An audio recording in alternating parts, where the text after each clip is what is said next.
Itong kalsadang nakikita nyo ngayon ay isa sa pinakamagandang kalsada dito sa Mindanao. Ito ang tinatawag nilang Hingoog Claveria Villanueva Road o mas kilala sa sikat nitong pangalan na Route 955.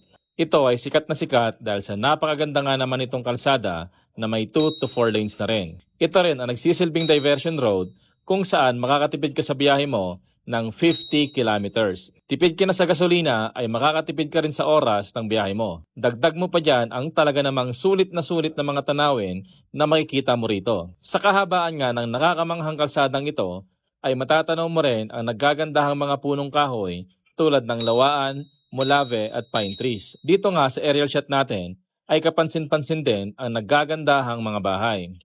Napakalamig din ang klima dito at napakasariwa ng simoy ng hangin.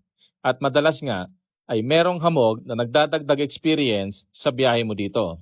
Dahil nga din sa taas ng lugar na ito, ay abot kamay mo na rin ang mga ulap dito. Kung ikaw ay magagawi rito, payo ko sa iyo ay magdala ka ng jacket dahil talagang napakalamig nga naman dito. Ang kalsadang ito ay may habang 70.9 kilometers na nagkokonekta sa bayan ng Villanueva, Claveria at Hingoog City dito sa Misamis Oriental. Ang napakagandang kalsadang ito ay isang National Secondary Highway na nagsisilbing diversion road, halimbawa mula Butuan o Surigao papuntang Cagayan de Oro. Kapag dito ka dumaan ay napakalaki ng matitipid mo sa oras at gasolina. Makakaiwas ka rin sa traffic at init doon sa main highway. At kung dito ka nga dadaan, ay pwede ka munang huminto, magpahinga at mag-relax-relax dahil dumarami na rin ang mga pasyalan dito. Sa ganda ng lugar na ito ay nagpasya kami magstay ng 1 linggo, dala-dala ang buong bahay namin. At araw-araw nga at maya-maya ay nagkakaroon ng makapal na fog dito. Kapag dito ka tumira ay hindi mo na kailangan ng aircon o electric fan. Napakasariwa na ng hangin,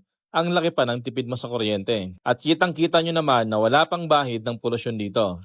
Napakaraming punong kahoy, napakaraming kabundukan at kakaunti pa lamang ang mga bahay dito. Kung kayo ay papasyal sa Butuan, Misamis Oriental o kaya naman Cagayan de Oro, ay wag na wag niyong papalampasin na hindi dumaan dito sa Route 955. At kung gusto mo magstay dito sa lugar na ito at gusto mo magrenta, itong pulang bahay na ito ang isa sa marerekomenda ko. Napakabait ng may-ari, napakaganda ng bahay at kumpleto pa sa gamit. Pwede kayo mag-overnight dito o kaya naman ay mag-celebrate ng kahit na anong klase ng okasyon. Dito nga namin pinili celebrate ang birthday ng isa naming kasama. Sa mga bago pa lang po dito sa channel namin, kami po ay naglilibot sa buong Pilipinas gamit itong lumang jeep tapos ginawa naming bahay.